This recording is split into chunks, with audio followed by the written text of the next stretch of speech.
Welcome back.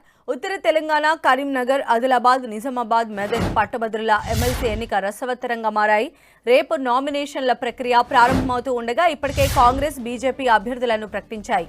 BJP తరపున సంగారెడ్డి జిల్లాకు చెందిన గోదావరి అంజిరెడ్డి, కాంగ్రెస్ తరపున కరీంనగర్కు చెందిన అల్ఫోర్స్ విద్యాసంస్థల చైర్మన్ నరేందర్ రెడ్డిని బరిలోకి దింపాయి.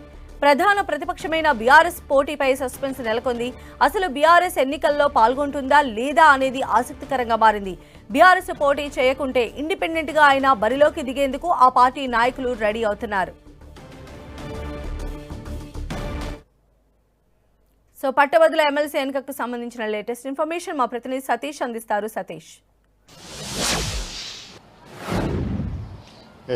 ఎమ్మెల్సీ ఎన్నికలు రసవత్తరంగా మారనున్నాయి. ఇప్పటికే నామినేషన్లకు అభ్యర్థులంతా కూడా సిద్ధమవుతున్న పరిస్థితి. రేపటి నుంచి నామినేషన్ ప్రక్రియ ప్రారంభం కాబోతున్న నేపథ్యంలో రేపు మంచి రోజు కాబట్టి చాలామంది కూడా నామినేషన్ వేసి ప్రచారానికి వెళ్ళే అవకాశం కనిపిస్తుంది. ఇప్పటికే బీజేపీ అభ్యర్థిగా అంజిరెడ్డిని, అదేవిధంగా కాంగ్రెస్ అభ్యర్థిగా నరేందర్ రెడ్డిని అభ్యర్థిగా ప్రకటించడం జరిగింది. ఇక బీఆర్ఎస్ ఎవరిని అభ్యర్థిగా ప్రకటిస్తుంది, పోటీలో ఉంటుందా లేకపోతే మరొకరికి పరోక్షంగా సపోర్ట్ చేస్తున్నది మాత్రం ప్రస్తుతం అయితే సందిగ్ధం మాత్రం కొనసాగుతుంది. బీజేపీ సంబంధించిన అభ్యర్థులు కావచ్చు, కాంగ్రెస్ సంబంధించిన అభ్యర్థులు కావచ్చు, ఇప్పటికే వారంతా కూడా ప్రచారాన్ని ముమ్మరంగా కొనసాగిస్తున్నప్పటికీ బీఆర్ఎస్లో మాత్రం ఎటువంటి ప్రచారం మాత్రం జరగడం లేదు. ఎవరు పోటీలో నిలుస్తారు లేకపోతే మరొకరికి అవకాశం ఇస్తారని మాత్రం అధిష్టానం నుంచి ఒక స్పష్టమైనటువంటి స్పందన మాత్రం రావడం లేదు. ఇక ఈ స్థానానికి ఎక్కువ మంది స్వతంత్రులుగా పోటీ చేసే అవకాశం కనిపిస్తుంది. గతంలో కంటే ఈసారి ఎమ్మెల్సీ స్థానానికి చాలామంది స్వతంత్ర అభ్యర్థులుగా నామినేషన్ వేయడానికి సిద్ధమవుతున్నారు. బీఆర్ఎస్ టికెట్ అభ్యర్థిని ప్రకటించినట్లయితే ఇటు మాజీ మేయర్ రవీందర్ సింగ్తో పాటు ఇటు డాక్టర్ బిఎన్ రావు, అదేవిధంగా ట్రస్మాకు మాజీ అధ్యక్షుడిగా ఉన్నటువంటి యాదగిరి శేఖర్ రావు, వీరంతా కూడా స్వతంత్ర అభ్యర్థులుగా పోటీ చేసే అవకాశం ఉంది. దాదాపు ఇక ఒకవైపు అభ్యర్థుల ప్రచారం కొనసాగుతున్న నేపథ్యంలో మరొక వైపు ఎన్నికలను సజావుగా నిర్వహించేందుకు ఎన్నికల అధికారులు కూడా ఏర్పాట్లు చేయడం జరుగుతుంది. ఇటు కరీంనగర్, ఆదిలాబాద్, నిజామాబాద్, మెదక్ పరిధిలో దాదాపు 15 జిల్లాల్లో 499 పోలింగ్ కేంద్రాలను కూడా ఏర్పాటు చేయడం జరిగింది. ఇందుకు సంబంధించినటువంటి అధికారులను ఎన్నికలకు సంబంధించిన అధికారులను కూడా నియమించడం జరుగుతుంది. ఎన్నికలను సజావుగా నిర్వహించేందుకు ఏర్పాటు చేస్తున్నారు. దాదాపు 3,58,000 పైచిలకు పట్టభద్రుల ఓటర్లు తమ ఓటు హక్కును వినియోగించుకోబోతున్నారు. ఇక ఉపాధ్యాయ ఎమ్మెల్సీ సంబంధించినట్టు కూడా కొంత ఆసక్తి నెలకొంది. ఇప్పటికే బీజేపీ తమ అభ్యర్థిని ప్రకటించడం జరిగింది.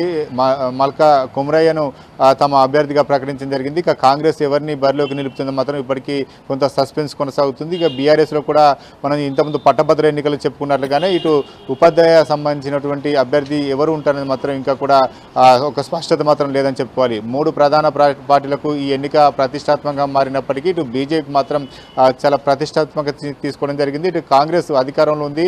ఏదైతే ప్రస్తుతం జరుగుతున్నటువంటి ఎన్నికల పరిధిలో చాలా నియోజకవర్గాల్లో కాంగ్రెస్ పార్టీకి సంబంధించినటువంటి ఎమ్మెల్యేలే విజయం సాధించున్నారు కాబట్టి ఈసారి గెలుపు అంచనాతోనే కాంగ్రెస్ ముందుకు వెళ్తున్న పరిస్థితి. బీజేపీ ఇటు కాంగ్రెస్ 2 పార్టీలు ప్రతిష్టాత్మక తీసుకున్న నేపథ్యంలో ఇటు స్వతంత్ర అభ్యర్థులుగా కూడా చాలామంది బరిలోకి తిరిగే అవకాశం కనిపిస్తుంది. పెద్ద ఎత్తున ఈసారి చాలా అభ్యర్థులు గ్రాడ్యుయేట్ స్థానానికి పోటీ చేసే అవకాశం మాత్రం కనిపిస్తుంది. ఇటు ప్రసన్న కుమార్ కావచ్చు, చాలామంది కూడా తమ రాజకీయ భవిష్యత్తును ఈ ఎన్నికల ద్వారా పరీక్షించుకోబోతున్నారు. చాలామంది కూడా ఎన్నికలకు సిద్ధమవుతున్నటువంటి పరిస్థితి ఇటు కరీంనగర్ స్థానంలో నెలకొందని చెప్పుకోవచ్చు. సంధ్య.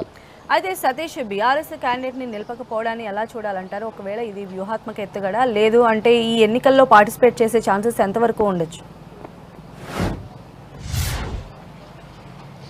ప్రస్తుతం అయితే బీఆర్ఎస్ మాత్రం కొంత సందిగ్ధ నెలకొందని చెప్పుకోవచ్చు.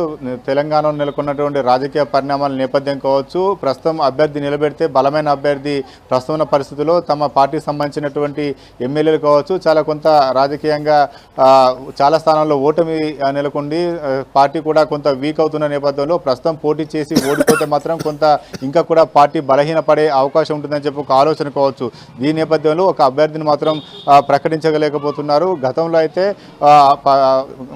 పార్టీకి సంబంధించిన ఒకటి అభ్యర్థిని బలపరచడం జరిగింది. అదే రకంగా ఈసారి కూడా ఎవరికైనా సపోర్ట్ చేస్తుందా లేదనేది మాత్రం కొంత ఆసక్తికరమైన చర్చ మాత్రం జరుగుతుంది. బీఆర్ఎస్ నుంచి మాత్రం అభ్యర్థి నిలబడే అవకాశం లేదని మాత్రం పార్టీ అధిష్టానం నుంచి కొంత సంకేతాలు వినిపిస్తున్నప్పటికీ ఇటు ఎవరికి సపోర్ట్ చేస్తారనేది మాత్రం కూడా కొంత ఇంట్రెస్ట్ పాయింట్గా చెప్పుకోవచ్చు. ఇప్పటికైతే కాంగ్రెస్ మాత్రం ఇటు బీజేపీకి సపోర్ట్ చేసే అవకాశం ఉంది. బీఆర్ఎస్ అందుకే అభ్యర్థి నిలబెడతలే అని చెప్పి ఒక ప్రచారాన్ని కూడా తీసుకువెళ్తుంది. ఒకవేళ అభ్యర్థి మాత్రం నిలబెట్టకపోతే అది నిజమయ్యే అవకాశం కూడా ఉంది. అదే రకంగా ప్రచారం కొనసాగే అవకాశం ఉంది. ప్రస్తుతం అయితే బీఆర్ఎస్ అభ్యర్థులు ఎవరు నిలబడతారని తెలియకపోయినప్పటికీ బీఆర్ఎస్ టికెట్ ఆశించే వారు మాత్రం ఇండిపెండెంట్గా పోటీ చేసే అవకాశం మాత్రం కనిపిస్తుంది. సంధ్య.